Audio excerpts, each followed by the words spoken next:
Salah satu keajaiban paling misterius dalam sejarah Alkitab kini sedang berada di ambang krisis besar. Laut Mati perlahan mengering dengan kecepatan yang mengkhawatirkan. Namun, ada sesuatu yang terjadi di sana yang sulit dijelaskan oleh logika biasa dan terasa menyentuh sesuatu yang lebih dalam. Di tempat yang dahulu dipenuhi garam hingga hampir tak ada kehidupan mampu bertahan, kini air tawar mulai muncul. Dan di dalamnya, ikan. Bukan sekedar legenda, bukan pula sisa fosil masa lalu, melainkan ikan hidup yang benar-benar berenang. Mereka ditemukan di kolam-kolam baru yang bahkan belum ada beberapa tahun lalu. Tidak ada penjelasan pasti mengenai fenomena ini. Para ilmuwan belum mampu memberi jawaban yang benar-benar memuaskan. Penduduk setempat pun kebingungan. Tetapi bagi mereka yang mengenal naskah-naskah kuno, kejadian ini terasa sangat akrab. Karena lebih dari 2.600 tahun silam, Nabi Yehezkiel pernah menggambarkan sebuah penglihatan, air yang mengalir menuju Laut Mati dan menghidupkannya kembali. Dulu hal itu terdengar mustahil dipercaya, namun sekarang semuanya terasa berbeda. Jika kamu memperhatikan tanda-tandanya, jika kamu mencoba mendengar apa yang seolah sedang dibisikkan bumi, maka kisah ini layak untuk disimak. Ada ketenangan aneh di lembah tempat Laut Mati berada, keheningan yang terasa tidak sama seperti sebelumnya. Dahulu, kawasan ini menjadi tujuan wisata bagi orang-orang dari berbagai penjuru. Udara dipenuhi aroma asin yang pekat. Airnya begitu padat sehingga siapapun dapat mengapung tanpa usaha. Tempat ini bukan sekedar keajaiban alam biasa. Ia dianggap sebagai tempat perlindungan, tempat untuk pemulihan dan penyembuhan. Namun kini, permukaan laut itu terus menyusut. Dalam beberapa dekade terakhir, garis pantainya mundur dengan sangat cepat. Setiap tahun, tepian laut bergerak semakin jauh dari posisi aslinya. Sebagai gantinya, retakan mulai muncul di tanah. Lalu muncullah lubang-lubang besar yang dikenal sebagai sinkhole. Jumlahnya mencapai ratusan. Ada yang kecil, tetapi ada pula yang cukup besar untuk menelan bangunan, jalan, bahkan area tanah yang luas. Resort-resort yang dulu ramai kini terbengkalai di sepanjang pantai. Menjadi saksi bisu dari masa ketika tempat ini masih hidup dan dipenuhi pengunjung. Pepohonan mulai layu di tanah yang terbakar matahari. Papan-papan peringatan berdiri di lokasi yang dulu dipenuhi tawa wisatawan yang mengapung santai di atas air asin. Jadi, apa sebenarnya yang terjadi? Kenyataannya Sungai Yordan yang dahulu menjadi sumber utama air bagi Laut Mati, telah banyak dialihkan untuk kebutuhan pertanian dan pembangunan. Ditambah lagi dengan aktivitas industri yang selama puluhan tahun mengambil mineral dari laut tersebut, wilayah ini perlahan mengalami kerusakan. Berbagai upaya sebenarnya pernah direncanakan untuk menyelamatkannya. Proyek internasional dibahas. Rencana besar untuk menyalurkan air dari Laut Merah sempat diajukan. Pertemuan demi pertemuan digelar. Proposal disusun. Janji-janji disampaikan. Tetapi sampai sekarang, perubahan besar belum benar-benar terlihat. Kemunduran itu masih terus berlangsung. Dan perlahan, Laut Mati yang dahulu dikenal sebagai tempat perlindungan, kehidupan dan penyembuhan, berubah menjadi simbol kelalaian manusia. Sebuah peringatan yang terukir langsung di permukaan bumi. Tempat yang dulu disebut sebagai lokasi terapi alami, kini perlahan menghilang. Namun, kisah ini belum berakhir. Karena terkadang, tepat saat harapan tampak lenyap, sesuatu yang tak terduga mulai muncul dari kedalaman. Sebuah tanda yang terasa majaib. Kehidupan mulai kembali ke tempat yang selama ini identik dengan kematian. Tidak jauh dari area sinkhole tempat tanah pecah terbuka, fenomena aneh perlahan terjadi. Tidak ada sorotan besar media, tidak ada tanda dramatis yang mencolok. Hanya suasana sunyi, seolah bumi sedang memperlihatkan rahasia yang selama ini tersembunyi. Di dalam kawah-kawah aneh yang terbentuk akibat menyusutnya Laut Mati, air tawar mulai bermunculan. Kolam-kolam jernih berkilau terlihat di tengah gurun yang kering. Awalnya, banyak orang mengira itu hanya genangan sementara setelah hujan singkat. Namun air itu tidak menghilang. Kolam-kolam tersebut tetap ada. Lalu sesuatu yang jauh lebih mengejutkan mulai terlihat. Ikan. Ikan hidup yang benar-benar berenang di sana. Para ilmuwan dibuat tercengang. Selama ini, Laut Mati dikenal terlalu asin untuk mendukung kehidupan makhluk air yang terlihat. Tidak ada ikan. Tidak ada makhluk bersirip di sana. Tidak ada kehidupan yang mampu bernafas di sana. Tetapi sekarang, di sinkhole yang baru terbentuk itu, ikan air tawar ditemukan hidup dengan baik. Berkembang di tempat yang sebelumnya dianggap mustahil bagi kehidupan. Sebagian ahli menduga ada mata air bawah tanah yang terbuka akibat perubahan struktur bumi. Ada juga yang berpendapat bahwa sadangan air bawah tanah dari kedalaman mungkin mengisi kolam-kolam tersebut. Namun hingga kini, belum ada teori yang benar-benar mampu menjelaskan semuanya. Karena yang terjadi bukan hanya kemunculan air secara tiba-tiba. Ini tentang kehidupan yang bangkit kembali di tempat yang selama 3.000 tahun dikenal mati. Dan bukan hanya ikan yang muncul. Tumbuhan rawa mulai tumbuh. Mikroorganisme mulai berkembang. Perlahan lamut pasti, alam sedang membentuk ekosistem kecil di tengah gurun. Lalu pertanyaannya, apa sebenarnya yang terjadi? Apakah ini sekedar proses alam yang sedang memperbaiki keseimbangannya sendiri, atau ada sesuatu yang lebih besar di balik semua ini? Di dunia yang penuh kebisingan dan ketidakpastian, manusia sering membayangkan mujizat sebagai sesuatu yang besar dan sulit diilabang. Padahal mungkin tanda-tanda paling kuat justru hadir dalam keheningan. Di tempat-tempat yang terlupakan, di sela-sela keruntuhan, di lokasi yang dulu dipenuhi garam hingga mematikan setiap harapan, kini mulai muncul gerakan, nafas, kehidupan yang kembali hadir. Dan ketika ikan kembali berenang di dekat titik terendah di bumi, sulit untuk tidak mengingat nubuatan yang pernah diucapkan ribuan tahun lalu. Sebuah penglihatan yang selama ini dianggap hanya simbol semata. Hingga sekarang, penglihatan Yehezkiel, air yang membawa pemulihan. Jauh sebelum para ilmuwan memetakan wilayah itu, jauh sebelum para insinyur membayangkan kanal-kanal besar, atau para aktivis lingkungan memperingatkan bahayanya, seorang pria hidup dalam pembuangan sambil melihat sungai yang bahkan belum ada. Namanya Yehezkiel. Dan dalam pasal 47 dari kitab yang menyandang namanya, ia menggambarkan sebuah penglihatan yang terus menggema selama berabad-abad. Ia melihat air mengalir dari ambang sebuah bait suci bergerak ke arah timur, melewati lembah gurun yang tandus. Semakin jauh aliran itu berjalan, semakin dalam, semakin kuat, dan semakin penuh hidup. Hingga akhirnya air tersebut mengalir masuk ke lautan asin. Laut yang sekarang kita kenal sebagai Laut Mati. Dan di dalam penglihatannya, sesuatu yang luar biasa terjadi. Air Laut Mati dipulihkan. Kehidupan mulai bermunculan kembali. Ikan-ikan memenuhi perairan yang sebelumnya mati. Pepohonan tumbuh di sepanjang tepiannya. Laut yang dahulu hanya dipenuhi kesunyian, mulai dipenuhi makhluk hidup. Ia menuliskan, air ini mengalir menuju Araba lalu masuk ke laut. Ketika air itu mengalir ke laut, maka air laut itu menjadi tawar. Kemanapun sungai itu mengalir, segala sesuatu akan hidup. Yehezkiel 47 ayat 8-9. Selama ribuan tahun, banyak pembaca memahami nubuat ini sebagai gambaran rohani semata. Sebuah metafora indah tentang kuasa penyembuhan dari Tuhan. Simbol penebusan, gambaran dunia yang suatu hari dipulihkan kembali. Namun sekarang, kita hidup di masa ketika hal-hal itu mulai terasa nyata. Kita menyaksikan sendiri, ikan muncul di kolam-kolam dekat Laut Mati. Melihat tumbuhan mulai tumbuh di tanah yang dipenuhi garam. Menyaksikan air tawar menemukan jalannya melalui batu dan pasir. Bagaimana jika semua ini bukan sekedar kebetulan? Bagaimana jika Yehezkiel tidak hanya berbicara lewat simbol, tetapi sedang melihat sesuatu yang benar-benar akan terjadi? Sesuatu yang bukan ditujukan untuk zamannya, melainkan untuk zaman kita. Kesadaran itu datang perlahan, namun terasa sangat kuat. Bahwa kata-kata kuno itu mungkin sebenarnya tidak pernah jauh dari kehidupan kita. Bahwa apa yang dahulu hanya dianggap penglihatan, kini mulai terlihat dengan mata manusia.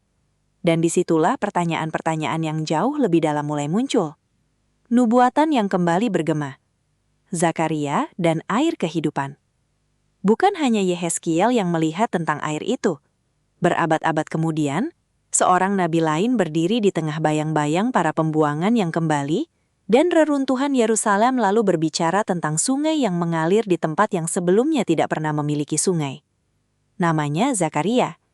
Dalam pasal 14 kitab nubuatnya, ia menggambarkan suatu hari ketika air kehidupan akan mengalir keluar dari Yerusalem, sebagian menuju Laut Timur, dan sebagian lagi ke Laut Tengah di barat.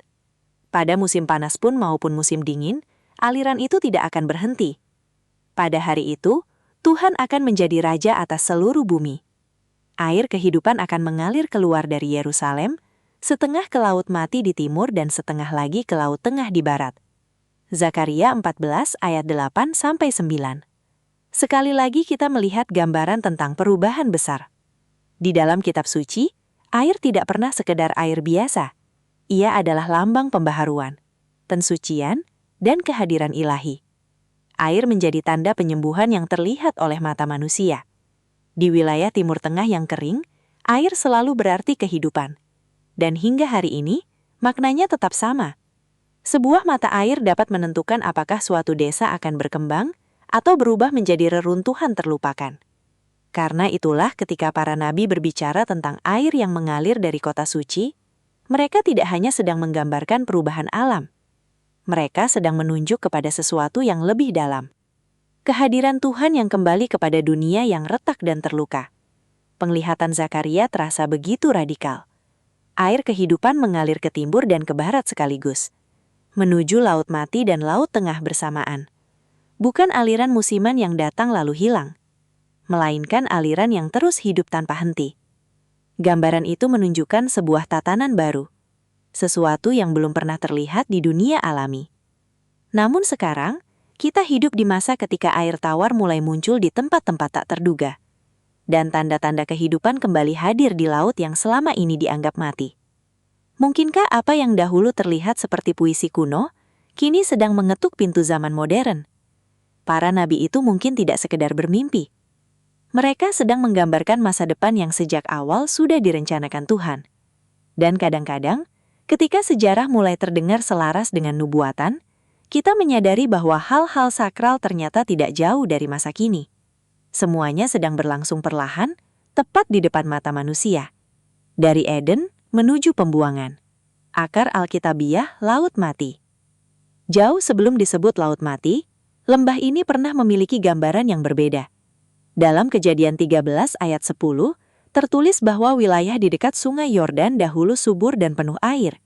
Seperti taman Tuhan, seperti tanah Mesir. Sebuah tempat yang dipenuhi keindahan, kelimpahan dan harapan.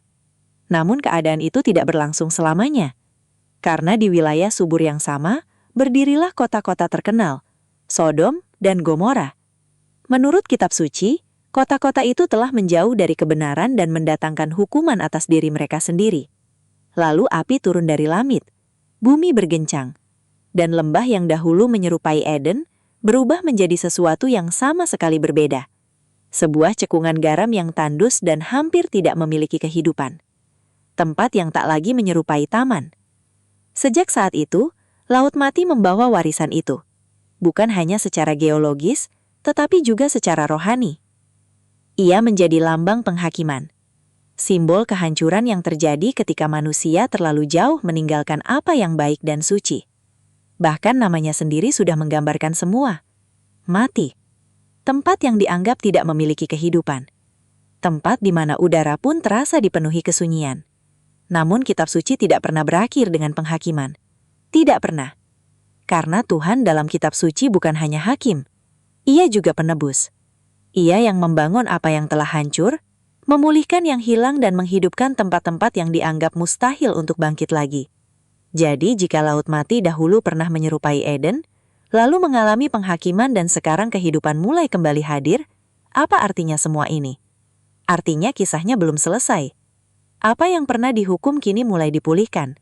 Dan bahkan di tempat paling tandus sekalipun, kasih karunia masih mampu menemukan jalannya. Pemulihan yang lebih dalam, penyembuhan bagi tanah dan hati manusia. Saat kita melihat perubahan di wilayah itu, ikan berenang di kolam air tawar, tunas hijau muncul di dekat tepian penuh garam, kita perlu bertanya, apakah semua ini hanya tentang perubahan alam? Ataukah ada sesuatu yang lebih dalam yang sedang dipulihkan? Dalam Yehezkiel 36, tepat sebelum penglihatan tentang air yang menyembuhkan itu, sang nabi menyampaikan janji lain. Bukan tentang sungai, melainkan tentang hati manusia.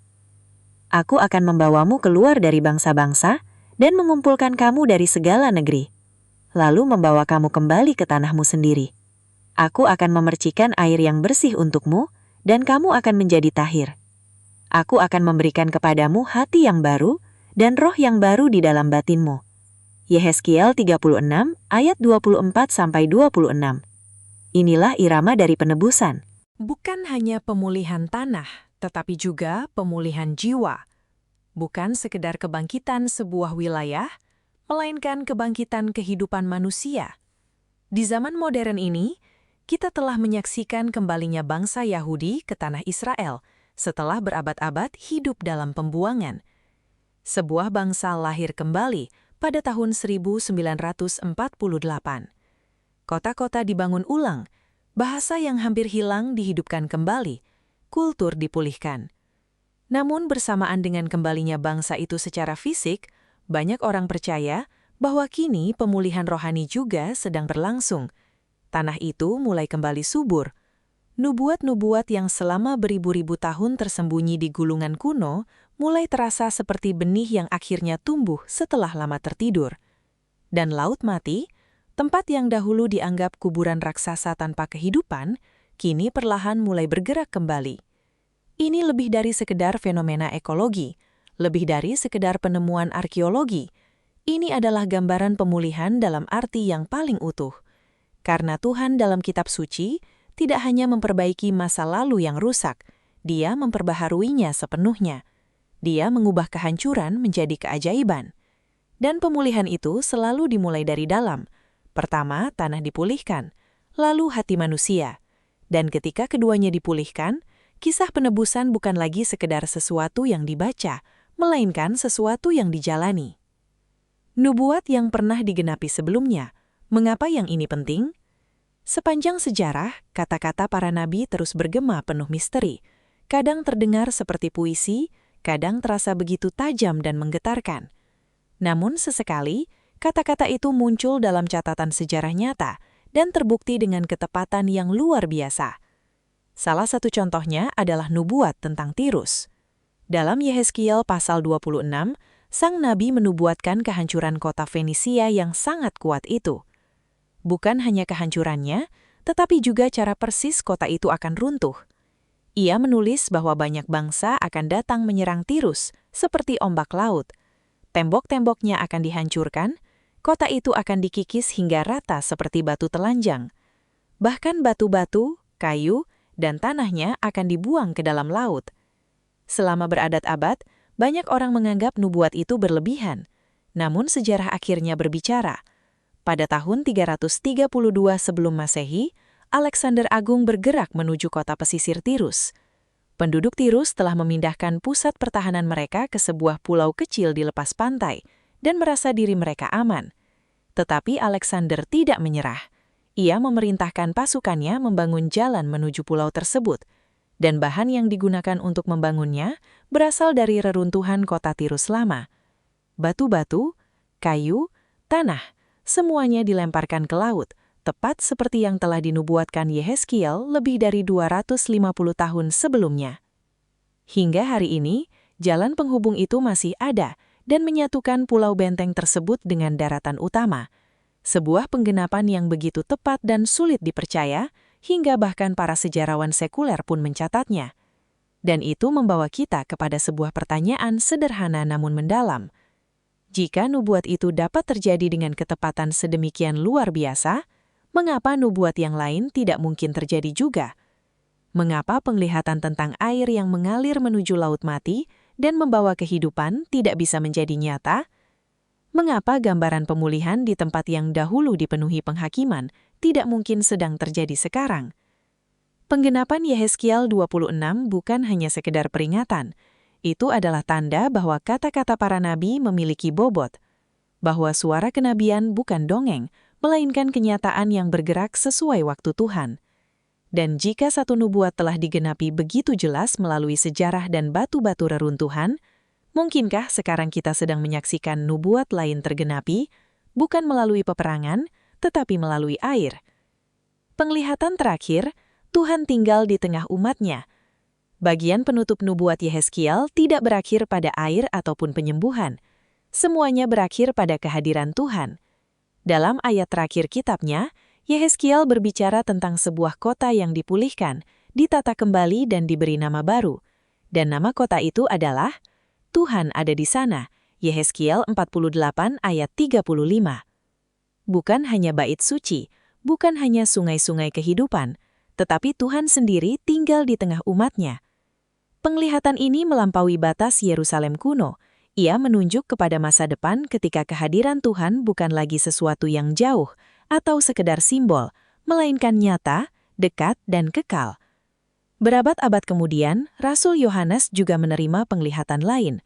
Dalam Wahyu 22, ia menggambarkan sebuah kota yang bercahaya mulia, dan dari tahta Tuhan mengalir sungai sebening kristal, sungai kehidupan yang memberi air kepada pohon kehidupan yang daun-daunnya dipakai untuk menyembuhkan bangsa-bangsa. Malaikat itu menunjukkan kepadaku sungai air kehidupan yang jernih seperti kristal mengalir keluar dari tahta Tuhan dan Anak Domba. Wahyu 22 ayat 1. Dari Yehezkiel hingga Wahyu, dari pembuangan kuno hingga pengharapan akhir zaman, benang kisah itu tetap tersambung tanpa terputus. Dari laut asin tanpa kehidupan menuju air yang memberi hidup. Dari kesunyian menuju nyanyian sukacita, rencana Tuhan terus berjalan.